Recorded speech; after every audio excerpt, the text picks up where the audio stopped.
Pada suatu hari, Dinda sedang asyik mendengarkan lagu yang disukainya di ruang depan rumahnya. Dinda sendiri adalah seorang istri yang dikaruniai seorang putri yang cantik bernama Anissa.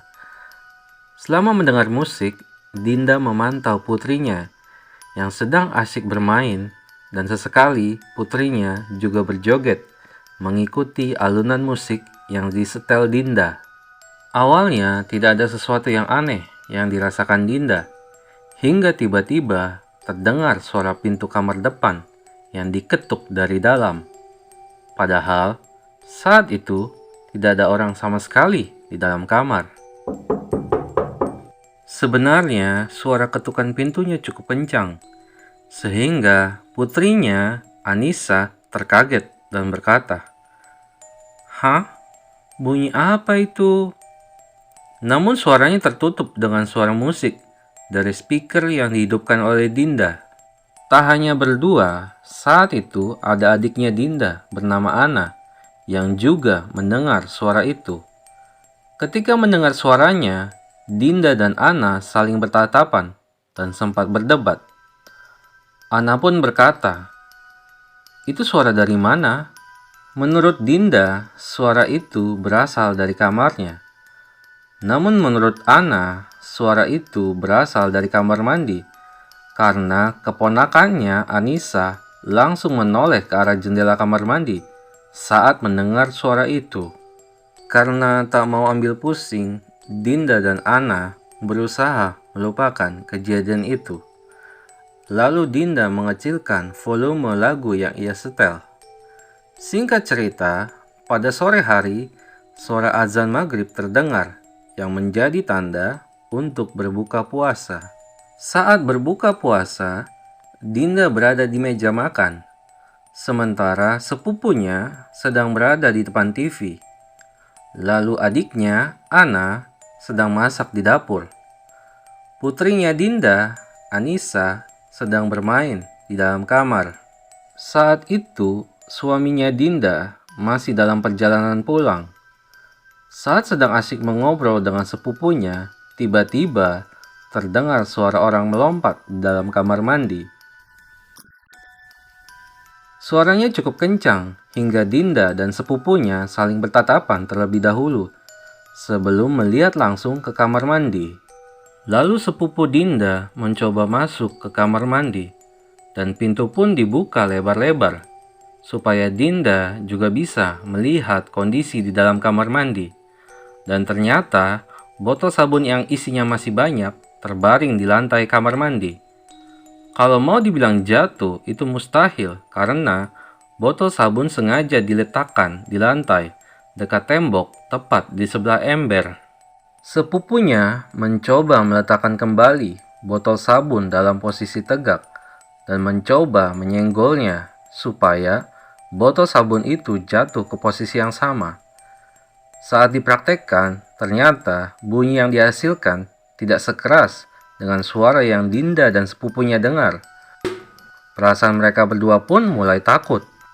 Beberapa hari kemudian, pada malam hari sekitar jam 9, Dinda dan keluarganya sedang berkumpul di depan TV.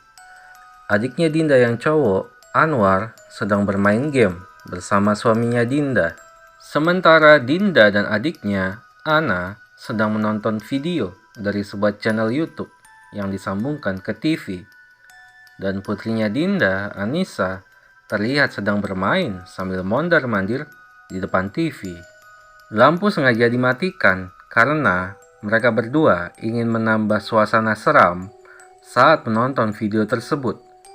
Saat Dinda dan Ana sedang serius menonton, tiba-tiba putrinya Dinda, Anissa, menoleh ke arah jendela kaca yang berada di atas tembok, tepat di bawah plafon rumah. Anissa melihat ke jendela itu sambil menunjuk-nunjuk dan tersenyum. Awalnya, Dinda masih mendiamkannya. Namun akhirnya, Dinda mulai penasaran. Dinda melihat putrinya beberapa kali melihat ke arah jendela itu sambil menunjuk-nunjuk dan tersenyum. Dan beberapa kali pula, putrinya juga berpura-pura untuk sembunyi. Namun karena merasa terganggu dengan tingkah aneh yang ditunjukkan putrinya, Dinda dan adiknya, Ana, memutuskan untuk menghentikan sementara video yang disetel sambil melihat ke arah jendela itu. Dan tiba-tiba, Dinda melihat ada kepala muncul dari jendela kaca samping yang berada tepat di samping jendela atas tadi. Rambutnya cepak, lalu nyengir. Dinda yang kaget saat itu hanya bisa diam dan menoleh ke arah adiknya. Mereka berdua tidak berkata apa-apa, hanya saling memandang satu sama lain. Kepala itu terus ada meski Dinda beberapa kali mengalihkan pandangannya, lalu bertanya kepada adiknya, "Lihat nggak yang di jendela?" "Iya lihat." Ana pun ikut tegang, wajahnya pucat. Mereka berdua masih berpikir bahwa itu mungkin kepala manusia. Mereka takut kalau itu adalah maling.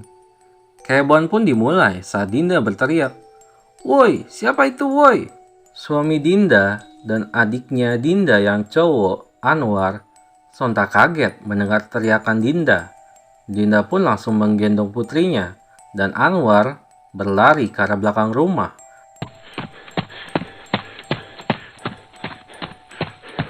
Lalu naik ke atas untuk melihat ke arah atap sambil membawa pisau. Sementara suaminya Dinda berlari ke depan rumah untuk melihat dari luar. Namun ternyata tidak ada siapa-siapa.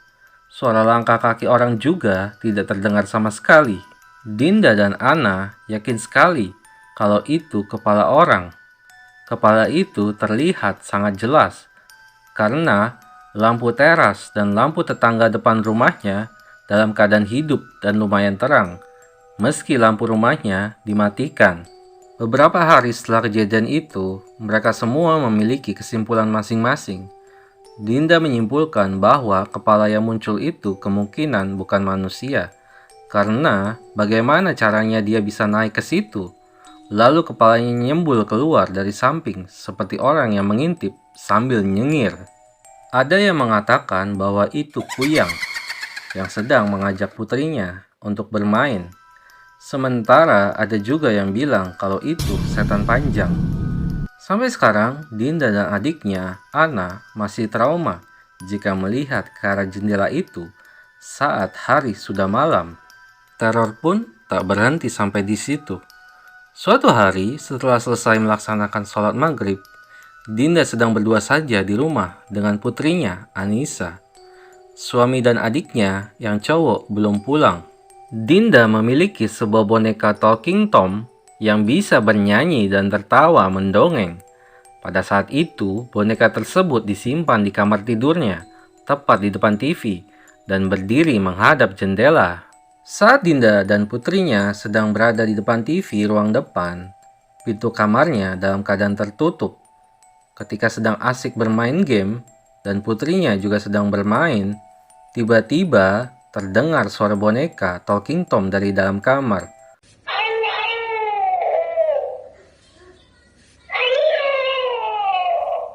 Dan bukan Dinda saja yang mendengar, putrinya juga mendengar suaranya.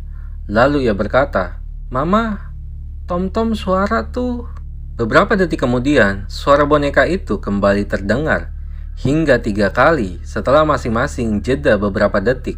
Karena ketakutan, Dinda langsung menelpon suaminya dan memintanya untuk cepat pulang. Namun telepon tak kunjung diangkat karena sang suami sedang dalam perjalanan pulang ke rumah. Lalu Dinda menelpon adiknya yang cowok, Anwar, dan menyuruhnya untuk cepat pulang.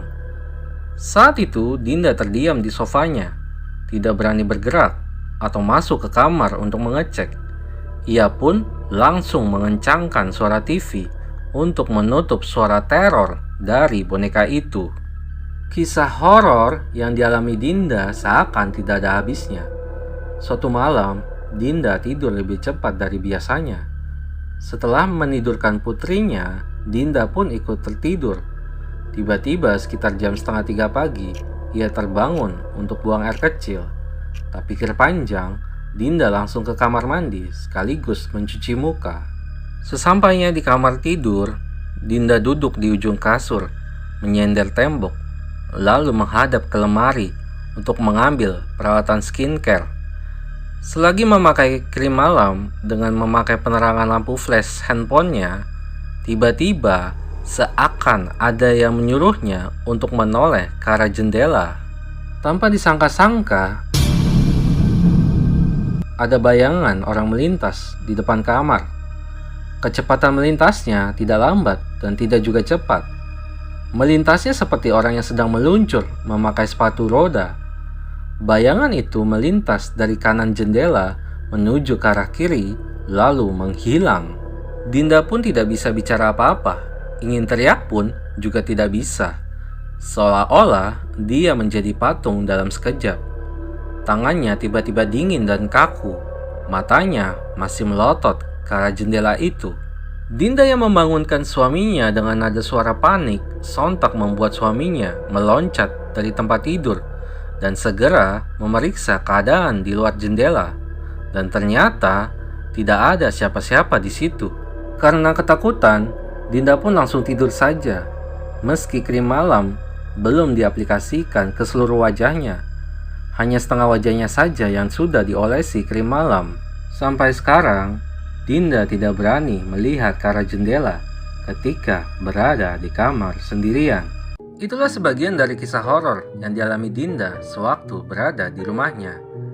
Jika suka dengan kisah ini, jangan lupa subscribe, like, share, dan komen ya.